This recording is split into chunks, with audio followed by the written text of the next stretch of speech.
नमस्ते। आपका स्वागत है मेरे चैनल मोरल स्टोरीज पर। आज हम बात करेंगे मार्क्सिस्ट मास कथा अध्याय 12 की। वो रात्रि जब साधक की परीक्षा स्वयं नारायण ने ली। चलो जानते हैं। उससे पहले हमें सब्सक्राइब करना, लाइक करना, कमेंट बॉक्स में हर हर महादेव लिखना और नारायण जी लिखना मत भूलें। मार्क्सिस्ट माह की पवित्र रात्रि। हवा में साधारण शांति थी, मानो जंगल एक गहरी साधना में बैठा हो। पहाड़ों की चोटियों पर चांद का धुंधला प्रकाश गिर रहा था और उसी प्रकाश के नीचे एक साधक अपनी तपस्या में लीन था। उसकी शाम धीमी, स्थिर और पूरी तरह शांत थी, मानो उसके भीतर और बाहर सब कुछ थम चुका हो। साधक आज अपने 12वें दिन की कठिन तपस्या था। माह का महीना वैसे ही ईश्वर की समीपता का प्रतीक माना जाता है और आज इस माह की 12वीं तिथि साधना की सिद्धि का विशेष दिन कहा गया है। जंगल में दूर तक कोई हलचल नहीं थी, ना कोई पशु, ना कोई पंछी, ना हवा की सनसनाहट। सब कुछ जैसे किसी बड़े रहस्य की प्रतीक्षा में खड़ा था। साधक अपनी माला के हर मनके के साथ ईश्वर का स्मरण करता जा रहा था। ओम नमो भगवते वासुदेवाय, ओम नमो भगवते वासुदेवाय। उसके जप में चारों दिशाओं में एक शांति फैल रही थी। लेकिन इसी शांति के बीच अचानक वातावरण बदलने लगा। एक हवा एकाएक ठंडी पड़ गई। धरती पर धूल की मोटी परतें बिछड़ने लगी और फिर एक आवाज गूंजी, बहुत धीमी, बहुत गहरी, बहुत ही अनोखी, मानो किसी ने उसके कानों के पास आकर कहा हो, तुम्हारी तपस्या अभी पूर्ण नहीं हुई। साधक ने आंखें खोली। वे चौंका, वे भयभीत हो गया। उसने चारों ओर देखा, पर उसे कोई दिखाई नहीं दिया, बस जंगल का घना अंधेरा और चांद की हल्की रोशनी। लेकिन अगले ही क्षण छाया उसके सामने प्रकट हुई। वे एक वृद्ध ब्राह्मण था। उसकी दाढ़ी सफेद थी, वस्त्र साधारण थे, पर उसकी आंखों में एक ऐसा दिव्य तेज था कि साधक का सिर स्वयं झुक गया। बुद्ध ने साधक को देखा और गंभीर स्वर में कहा, साधक, यदि मैं तुम्हारा भोजन ले लूं तो क्या तुम क्रोधित होगे? साधक ने शांत भाव में उत्तर दिया, जो भी मेरे पास है वे ईश्वर का दिया है, आप ले लीजिए। वृद्ध ने फिर पूछा, और यदि मैं तुम्हारी बाला, तुम्हारा आसन, तुम्हारा कुटिया सब ले लूं? साधक ने फिर सोचा और कहा, सब उसी का है, यदि आप ले लीजिए तो भी क्या हानि नहीं। वृद्ध कुछ क्षण उसे देखते रहे और फिर अदृश्य हो गए। साधक ये समझ ही नहीं पाया कि ये कोई कल्पना नहीं थी या वास्तविकता। लेकिन अगले ही क्षण पूरे जंगल में दिव्य प्रकाश फैल गया। इतना तेज प्रकाश कि साधक अपनी आंखें खोल पा रहा था, लेकिन वह समझ गया ये कोई साधारण घटना नहीं थी। उसी प्रकाश में एक दिव्य स्वर गूंजा, बस ये तुम्हारी परीक्षा थी। साधक कांप उठा, वे तुरंत दंडवत हो गया। प्रकाश धीरे धीरे एक दिव्य करती में बदलने लगा। वे स्वयं भगवान नारायण थे। उनके चारों ओर तेजवल्य घूम रहा था। उनके चरणों से प्रकाश नदी की तरह बह रही थी। भगवान बोले, जो साधक किसी वस्तु से बंधा नहीं, वही मेरे धाम का अधिकारी होगा। तुमने परीक्षा उत्तीर्ण की थी। साधक की आंखों में आंसू आ गए, लेकिन आज इन आंसुओं में ना दुख था, ना दर्द, सिर्फ शांति थी। नारायण ने आगे कहा, जहां भी ये कथा सुनाई जाएगी वहां मैं स्वयं उपस्थित रहूंगा और वहां से भय, दरिद्रता, संकट दूर हो जाएंगे। इससे एक साथी प्रकाश धीरे धीरे आकाश में विलीन हो गया और जंगल से फिर शांत हो गया। पर धोखा मत खाइए, अब वे जंगल वैसा नहीं था। अब वहां ईश्वर का आशीर्वाद बच चुका था। ठीक है, अब मैं अगले माध्यम प्रकाश में आपको सुनाता हूँ दूसरा भाग। ध्यान से सुनना कथा। भगवान नारायण के लुप्त होते ही जंगल पूर्ण शांत हो गया, लेकिन साधन का हृदय अभी भी किसी प्रकार की धड़कनों में भरा था।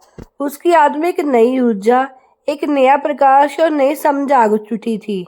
उसके जीवन में पहली बार किसी दिव्य उपस्थिति ने इतने निकट अनुभव किया था। लेकिन ये अनुभव किसी साधारण आश्चर्य का आभास नहीं, बल्कि एक जिम्मेदारी का संकेत था। साधक ने अपनी आंखें बंद की और गहरी सांस ली। उसे महसूस हुआ जैसे हवा भी उसके स्पर्श नहीं कर रही, बल्कि उसे स्वीकार कर रही है। उसके भीतर गूंज रहे थे भगवान नारायण के शब्द, जो वस्तुओं से मुक्त वही मेरे धाम का अधिकारी। साधक सोच में पड़ गया, क्या मैं वास्तव में वस्तुओं से मुक्त हूँ? उसके मन में एक हलचल हुई, क्योंकि जिस शांत झोपड़ी में वो रहता था, जहां वो अपने माँ जय माला जप के साथ वर्षों से सामना कर रहा था, क्या वह सबसे एक सहारा था या मोह? उसने स्वयं से प्रश्न किया, क्या ईश्वर की ओर जाने के लिए सब कुछ त्यागना पड़ता है या सब कुछ भीतर ही भीतर छोड़ना पड़ता है? उसके प्रश्नों का कोई उत्तर नहीं आया, लेकिन उसके भीतर का संकेत अवश्य उठा, और परीक्षा बाकी है। रहस्यमयी रात की शुरुआत। अगले ही क्षण आकाश में बादल गिर गए। कुछ ही पलों में चारों दिशाएं अंधकार में डूब गई। जंगल से अजीब आवाजें आने लगी, चिर चिर चू चू सू। ऐसा लगता था जैसे हर दिशा में कोई उसे देख रहा हो, मानो किसी अदृश्य शक्ति का राज शुरू हो गया हो। साधक ने गहरी सांस ली। उसे ये समझ में देर नहीं लगी कि ईश्वर की परीक्षा कभी एक बार में समाप्त नहीं होती, हर बार वे कठिन होती जाती है। साधक अचानक चौकन्ना हो गया। उसके सामने खड़ा था एक विशाल कद्दा राक्षस, लाल आंखें, लंबे दांत और पूरे शरीर में निकलती हुई अधमरी आत्माओं की चीख जैसी आवाज। राक्षस गर्ज कर बोला, अरे साधक, तू भगवान नारायण का भक्त है ना? चल बचा ले खुद को। साधक शांत रहा। राक्षस ने उसका मार्ग रोक लिया। मैं तेरी तपस्या का नाश कर दूंगा, तेरी कुटिया जला दूंगा, तेरी माला तोड़ दूंगा। क्या करेगा तू? साधक ने बिना विचलित हुए कहा, जला सकता है तो जला दे। मैं अपने जप को भीतर धारण करता हूँ, किसी वस्तु में नहीं। राक्षस हंस पड़ा और उसने साधक की कुटिया पर आग लगा दी। कुटिया तुरंत थक गई। सूखी लकड़ी जल गई। आग तेजी से ऊपर उठी और देखते ही देखते साधक का वर्षों का आश्रम भस्म हो गया। लेकिन साधक बैठा रहा पूरी शांति में। उसके चेहरे पर न उदासी न क्रोध। राक्षस गरज कर बोला, तुझे दुख नहीं होता? साधक मुस्कुराया, जिसे पाना ही ईश्वर की इच्छा है, जिसका जाना भी ईश्वर की इच्छा है, वह दुख कैसा? राक्षस कुछ क्षण में देखता रहा और अचानक वे राक्षस गायब हो गया और उसकी जगह खड़ा था स्वयं ब्रह्मा देव का दूत। उसने हाथ जोड़कर कहा, बस ये तुम्हारी दूसरी परीक्षा थी, तुमने इसे पूर्ण कर लिया। अब तीसरी और अंतिम परीक्षा, आत्मा का दर्पण। जंगल में फिर शांति छा गई, लेकिन साधक जानता था सबसे कठिन भाग अभी शेष है। चांद बादलों से निकलकर जंगल अपनी चांदी जैसी रोशनी बिखेर रहा था। तभी साधक को महसूस हुआ कि कोई उसके पीछे खड़ा है। उसने पीछे मुड़कर देखा और उसकी रूह कांप उठी। वहां खड़ा था स्वयं उसका दूसरा रूप, हाँ, साधक का प्रतिरूप। उसी जैसे वस्त्र, उसी जैसी आंखें, उसी जैसी माला, पर आंखों पे दर्प, अहंकार और क्रोध का तूफान। प्रतिरूप बोला, साधक, तू इतना महान क्यों बन रहा है? तूने कौन सा पर्वत उठा लिया? साधक ने विनम्र से कहा, मैं तो अभी साधना के मार्ग में हूँ, महान तो केवल ईश्वर है। प्रतिरूप को हो गया, झूठा, तू भीतर ही भीतर अपने आप को श्रेष्ठ समझता है, मानता है कि तूने भगवान के दर्शन किए। तो सुन, यही मेरी सबसे बड़ी परीक्षा है। साधक ने फिर झुक कर लिया, प्रतिरूप चलाया। अपने अहंकार को हराए बिना कोई भी भगवान तक नहीं पहुंच सकता। क्या तू कर पाएगा? साधक ने गहरी सांस ली और कहा, अहंकार कभी बाहर नहीं होता, वह भीतर होता है, और उसे नष्ट करने का मार्ग भी भीतर ही है। प्रतिरूप धीरे धीरे धुंध में बदलने लगा और फिर पूरी तरह विलीन हो गया। जहाँ भगवान खड़ा था वहां एक दिव्य कमल प्रकट हुआ। उस कमल के प्रकाश में निकला और वही प्रकाश भगवान नारायण का रूप धारण करने लगा। भगवान मुस्कुराए। बस जिसने अपने स्वयं का रूप देखकर भी भय नहीं खोया और जिसने अपने भीतर का अहंकार को पहचान लिया, वही वास्तविक साधक कहलाता है। साधक दंडवत हो गया। भगवान बोले, आज मार्गशीर्ष मास की 12वीं तिथि है। मैं तुझे ये वरदान देता हूँ, जहाँ भी ये कथा सुनाई जाएगी मैं स्वयं वहां उपस्थित रहूंगा और उस स्थान में से रोग, भय, संकट और भाव दूर होंगे। साधक की आंखों में आंसू आ गए। जंगल चमक उठा। ढोल शंकर ध्वनि गूंजने लगी, मानो देवलोक स्वयं उतर आया हो। साधक भगवान के आशीर्वाद से भर चुका था। पर यह कथा समाप्त नहीं होती, क्योंकि जब भी कोई साधक ईश्वर के दर्शन करता है तब उसके भीतर एक नया अध्याय प्रारंभ होता है। अध्यात्म का ये चरण जहाँ साधना बाह्य नहीं बल्कि आंतरिक हो जाती है। नारायण ने विलीन होते ही साधक उस शांत जंगल में अकेला खड़ा था, लेकिन आज उसे अकेला पर नहीं, अपार दिव्यता का अनुभव हो रहा था। उसने अपने हाथों को देखा। ये वही हाथ थे जिनमें उसने वर्षों साधना की थी, लेकिन अब वे केवल हाथ नहीं थे, वे ईश्वर की इच्छा का स्वीकार करने वाले साधक थे। उसने अपनी श्वास में महसूस किया, वह भी अब साधारण श्वास नहीं था, उसमें एक दिव्य लय थी, एक धीमी स्थिर परम शांतता। मानो स्वयं ब्रह्मांड उसे उसे आशीर्वाद दे रहा हो। साधक चुपचाप बैठ गया, जंगल की मिट्टी को छुआ और पहली बार उसे महसूस हुआ कि संसार की हर वस्तु, पत्थर, मिट्टी, हवा, जल, ध्वनि, सबके भीतर ही वे दिव्यता छुपी है जिसे वे आज तक केवल शास्त्रों में पढ़ता आया है। धीरे धीरे समय बीतता गया और साधक ध्यान में डूब गया, लेकिन कुछ ही देर में जंगल में एक अनोखी हलचल हुई। पेड़ों की शाखाएं हिलने लगी, पत्ते चमकने लगे। जंगल में रहने वाले पशु एक एक करके साधक के पास आने लगे, मानो वो भी सदिव्य ऊर्जा को महसूस कर रहे हो।